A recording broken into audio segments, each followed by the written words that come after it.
Hey guys, Sarah here. Welcome back to my channel. Today we are going to be talking all about the brand new Urban Decay Naked Reloaded palette. So if you want to see a demo and hear my full thoughts as well as see some swatches, then keep watching. And if you're new here, don't forget to subscribe before you leave so you don't miss any of my future videos. All right, let's get into it. I do not have the original Naked palette in my collection. I do have the Naked 3 palette. This was actually the very first high-end palette I ever bought. So this, yes, is the Naked 3, and it does have the brush. And then I do also have the Naked Cherry palette, which looks very similar again with the double-ended brush. And then this is the new Naked Reloaded palette. So this one is different in the fact that these two are plastic packaging, and this one is almost like a cushy, I don't know if you're gonna be able to see that, but it's almost like puffy material, and it's cushiony on the top. So, and it has a magnetic closure, and then inside, this is what it looks like. It has the 12 shades. There's no brush, so it is a little bit smaller, and then it does have a mirror. So that is the overview of this palette. I think the packaging is pretty. It's interesting how it's this soft touch packaging. And one thing I will say as far as the packaging goes, this mirror does not go edge to edge, so it's quite a bit smaller. And because the palette in general is not as wide because there's no brush, that the mirror on here is smaller than the mirror on here. I don't know if you can see how that goes all the way to the edge.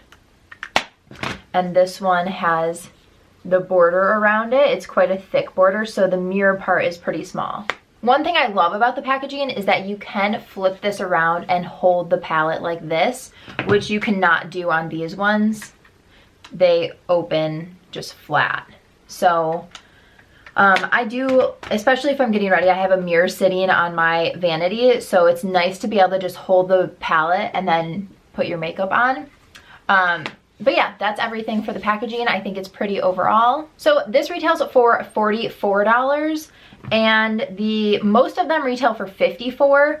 This Naked Cherry one retails for $49. I'm not really sure why this one is $5 cheaper than the Naked 3 or even the Naked 2 palette, but yeah, so this one is cheaper. I'm assuming part of that is because there isn't a brush included. I personally never really use the brushes in them anyway, so whatever. One thing to note as far as the layout of the palette is that the two end shades on each side are a bit bigger. So the far ends are the biggest pans, and then the second one in on each side is like a medium pan, and then the middle 8 shades are all the regular size pans. I like the way that they set it up because in reality, in almost every palette I have, if I have hit pan or used up a shade, it's one of these like transition shades that you use a lot and you use it in every single look. It's not the shades that you just put on your lid or, you know, your outer corner or something like that. So I think that it's a really good idea that they did those, because a lot of times you'll hit pan or use up your favorite shade and then you have the rest of the palette and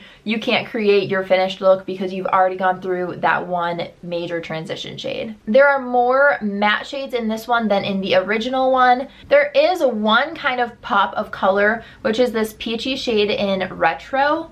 And I think it's really pretty. It's definitely the one that kind of stands out when you are looking at the palette.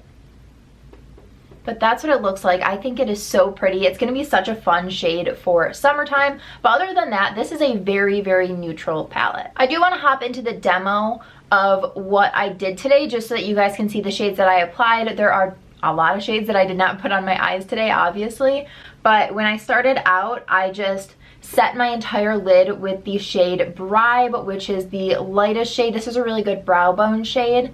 And then after that, I went in with Blur, which is again just a really light color. I put that all over the lid, through the crease, everywhere. And then I went in with Boundaries, and this is such a pretty crease shade. So I put this in the crease. I kind of put it all over. I wasn't super precise with it, but I did just want to have a nice transition shade. So I went in with that.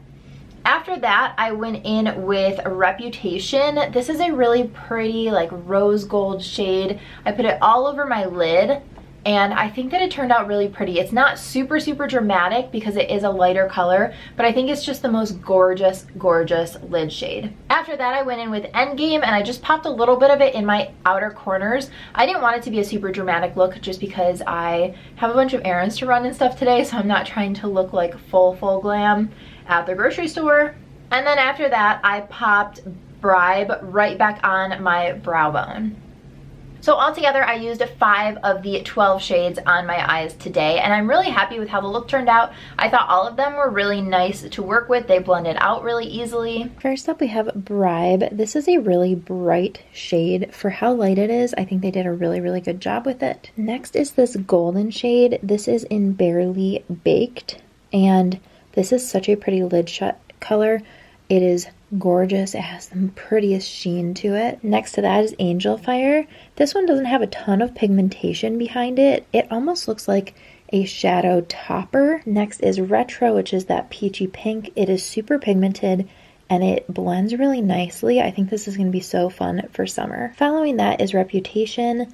This is that rose goldy shade. It is so buttery and smooth, and that's what I had on my lids today. Then we have Burn. I don't know why, but these like dark coppery brown metallic shades just remind me of New Year's for some reason. I think this is so pretty. And then we have Endgame. This is a really good one for your outer corners or to use as eyeliner. This is really nice. Usually mattes this dark are not that creamy, but this one really is. Followed by that we have Dreamweaver. This is the one that I just have issues with. Like, you can see how flaky it is. So I don't think that I'll use this shade that much, if ever. And then we have Distilled, which is another really pretty lid shade. It's not as shimmery as some of the others, but it is definitely a little sheeny. And then we have Bucked. This is a nice cool toned shade. It's a really, really good transition. And then we have a bit of a warmer toned shade in Boundaries. This one almost has a little bit of a sheen to it, but very, very slight. And then lastly, we have Blur, which you can barely see on my skin tone. This is a really good one to set down any foundation or primer that you have. And if you have a really fair skin tone, it's a good transition shade. These shadows all swatched beautifully. The only one I had a major issue with was this one in Dreamweaver. As you can see, it has quite a bit of fallout. It's a little bit more chunky, and it's just kind of falls apart. It was hard to swatch. So that it's so hard to show swatches when you put them on your arm like this. There you go. So all of them swatched beautifully. Like I said, Dreamweaver is definitely the one with the most fallout, and it's just a little bit crumbly. Everything else swatched really, really nicely. I am very impressed with this shade in Bribe. Usually shades like this are not as bright and crisp as this one is, so this one is amazing. And I also really love these transition shades in Boundaries and Blur. I did want to do the math on all 3 of the Naked palettes that I have, just to compare how much product comes in them and how much they sell for. So the Naked Reloaded palette works out to be $3.10 per gram. The Naked Cherry retails for $3.71 a gram, so it's 61 cents per gram more. And then the Naked 3 is $3.46 per gram, so it's a little bit less. I do realize that the Naked 3 and the Cherry both have brushes in them, so that is a little bit more of an added value, but yeah, the Naked Reloaded is the cheapest per gram. My thoughts are that I really love this palette, but I also love neutrals. So if you are a neutral kind of girl and you don't have a neutral palette, then I would say this is definitely something you may want to pick up. If you have neutrals in your collection or you just don't really wear them, one of their palettes, this is actually my favorite of their palettes, is the Born to Run palette. And this one has so many colors and they span across the rainbow, so you can make tons of different looks. They do have transition shades in here. It is just one of my favorite palettes. I did a full video on this, which I will link up here for you guys, but this is a great option if you want more color than what the Naked Reloaded is going to offer you. And then again, if you want something that's more color but like warm tone color, the Cherry palette is really pretty. And they also have their tiny palettes, like their Aphrodisiac palette is awesome, and this is like a little mini way to get the shadows without paying the higher price tag. So if you're not looking to build a bunch of different neutral looks, then I say this is an awesome option. All of the shades, like I said, blended really, really gorgeously. The only one I had an issue with was Dreamweaver, which honestly, this isn't a shade that I see myself wearing a ton, but I just think that you can get so many different looks out of this. The one gripe that I have about this is that it does not have a matte black. I love to have a matte black. It's really easy to mix with lighter shades or to mix with even darker shades and make something a little bit darker. You can even mix it with colors to make the colors a little bit darker. You can put it on your outer corner. You can do it as a liner. You can smudge it on your lower lash line. The possibilities are endless. I really do like this shade in Endgame, but that doesn't replace a black for me. So that is kind of the only downside on my end personally. Alrighty guys, that is everything for this video. Let me know down below what your thoughts are on this palette. Are you gonna buy it? Are you gonna pass? Let me know all the things down below. Give this video a thumbs up if you enjoyed it, and don't forget to subscribe before you leave so you don't miss any of my future videos. Thanks so much for watching. Bye guys.